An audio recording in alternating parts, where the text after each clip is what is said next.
মাহতারাম দোস্ত বুজুর্গ, আমরা সবাই বিশ্বনবী সাল্লাল্লাহু আলাইহি ওয়াসাল্লাম আমাদেরকে স্পেশাল অফার হিসেবে আমাদেরকে দেয়া নামাজ আমরা সবাই আদায় করব ইনশাআল্লাহ। আমি বলতেছিলাম এই পৃথিবীর বিজ্ঞানা এবারে কেউ বড় কষ্ট হয়ে গেছে, নাইবা আমাদের পিতামাতা চলে গেছে, পিতামাতা চলে যাওয়ার পর আমরা আফসোস করতেছি তারা নামাজ পড়ে নাই, আমরা আফসোস করতেছি আমার বাকি বয়স জিন্দেগি পাপ করে পার করলাম, বাকি জিন্দেগি কোন জায়গায় কোন সময় মরে যায় ঠিক নাই। ভয়ানক কিয়ামতের দিন, যে কিয়ামতের দিন আমাদের অবস্থা এমন হবে সূর্য পৃথিবীর থেকে দূরত্ব মতো ৭৮,৯,৭৮,০০০ কিলোমিটার দূরত্ব পৃথিবীর থেকে সূর্য। ১৪,৯,৯,৮৭,০০০ কিলোমিটার দূরত্ব হলো আমাদের এই পৃথিবীর থেকে সূর্য। মাহতারাম দোস্ত, যদি সূর্য তাপ গরমের দিকে দেয়, রোদের মধ্যে কাপড় খুলে দাঁড়াইতে পারি নাকি এমন অবস্থা হয়ে যায়। ফ্রিজের পানি যদি না পান করি আমাদের জীবন বাঁচে না। ঠান্ডা পানি আনো, শরবত বানাও, আমাদের স্যান্ডেল ছাড়া আমরা পাখির মধ্যে চলতে পারি না, পায়ে পা পড়ে যায়। মাহতারাম দোস্ত বুজুর্গ, কাল কিয়ামতের দিন আমাদের আপনাদের অবস্থা কেমন হবে? সূর্য মাত্র আধা হাত উপরে হবে, সবের মাথার মগজগুলো গলে গেলে ভাতের ফেনার মতো নাক এবং কান্দে পড়তে থাকবে। আল্লাহ, কেমন অবস্থা, ভয়ানক অবস্থা হয়ে যাবে আমাদের প্রতিদিন।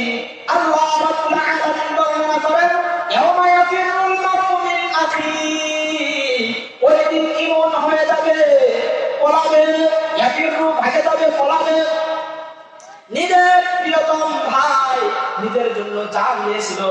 আপনি যদি ওই কিয়ামতের দিন বলেন, ও ভাই, আমি যখন প্রথম জন্ম হয়েছিলাম তুমি খুশিতে আমাকে এমন আনন্দিতে বুকের ভিতরে জড়িয়ে নিয়েছিলাম, আমার জন্য মহব্বত করে ভালো ভালো বস্তু তুমি বাজার থেকে কিনে এনেছিলা, আমার জন্য তুমি কত খেলনা দিয়েছিলা, আমার জন্য সাইকেল কিনে দিয়েছিলা, আমাকে গাড়ি কিনে দিয়েছিলা, আমাকে পড়াইছিলা, এমন অবস্থা আজ আমাকে নাজাত করা এই ভয়ানক দৃশ্য, এই ভয়ানক অবস্থা থেকে আমাকে নাজাত দান করো, আমাকে একটা নেকি দাও, আমি চলে যাই, জান্নাতে চলে যাই।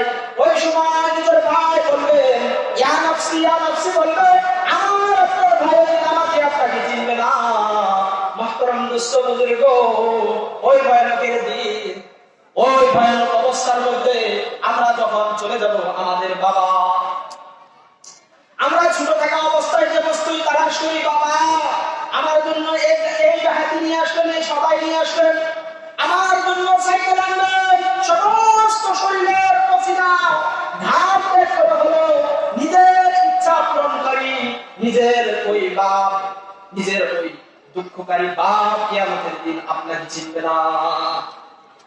মাহতারাম দোস্ত বুজুর্গ, এবং নিজের মা গো, ও মা, ওই কিয়ামতের দিন আমার আপনার মা দুঃখী মা চিনবে না।